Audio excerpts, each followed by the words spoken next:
Halo semuanya, sobat-sobat Katolik dan teman-teman dan Bapak Ibu, para romo, saudara-saudara sekalian. Apa kabarnya kalian semua? Semoga kalian semua tetap sehat dalam menjalani hidup kita semua ini dan tetap semangat ya. Saya Elsa Benevanilatan dari Paroki Buteresa Cikarang, mau perwakilan dari Benediktus. Hari ini saya akan memotivasikan kalian dengan kalimat syukuri apa yang ada dan bersyukurlah.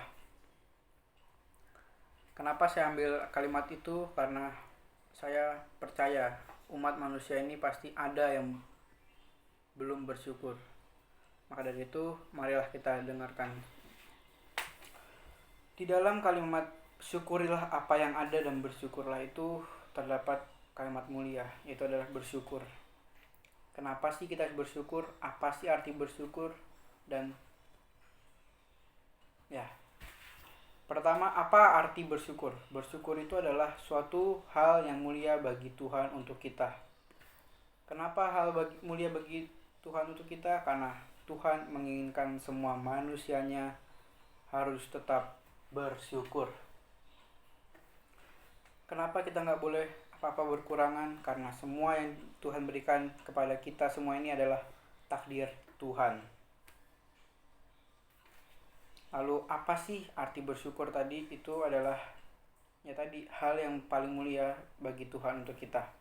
Kenapa kita bersyukur? Karena umat manusia di dunia ini maupun di Katolik ya kan, kita itu hanya takdir. Jadi kita tidak boleh sombong kepada orang-orang, tidak boleh kekurangan. Kenapa ya orang itu enak, kenapa ya orang ini enak, itu enak, dan segalanya itu hal yang paling membuat Tuhan tidak senang kepada kita. Kenapa Tuhan tidak senang kepada kita dengan hal itu? Karena ya kita manusia ini kan tidak boleh serba kekurangan. Iya, serba emang kita kekurangan, iya. Tapi kita kan tidak boleh selalu apa-apa kekurangan. Kok ini kita kurang ya, ini kurang. Karena semua itu udah takdir Tuhan. Kok hidup saya kayak gini, kok hidup saya gini. Mohon maaf nih ya, saya sebut aja nih. Misalkan, kok hidup mata saya nggak bisa melihat, kok kaki saya nggak bisa jalan, nggak punya kaki, nggak punya tangan, itu ya.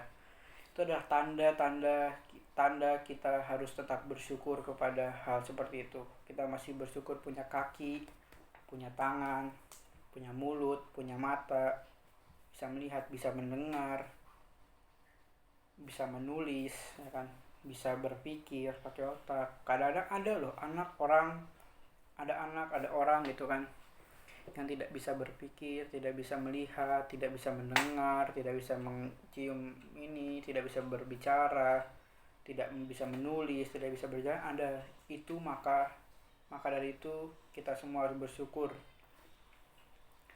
Sesuai bacaan yang saya baca dari bacaan Matius bab 25 ayat 14 sampai 30. Sebab hal kerajaan surga sama seperti seorang yang mau berpergian ke luar negeri, yang memanggil hamba-hambanya dan mempercayakan hartanya kepada mereka.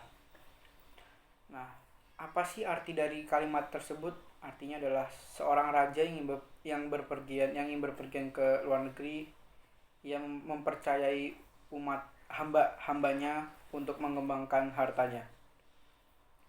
Lanjut, hamba pertama diberikan 5 talenta, hamba kedua 2 talenta, yang terakhir 1 talenta. Dan saya bertanya, apakah hamba itu mengembangkannya? Apakah ada hamba yang tidak mengembangkannya lalu menyembunyikannya? Ada. Contohnya, hamba pertama dapat mengembangkannya lebih tinggi dari talenta yang diberikan oleh rajanya.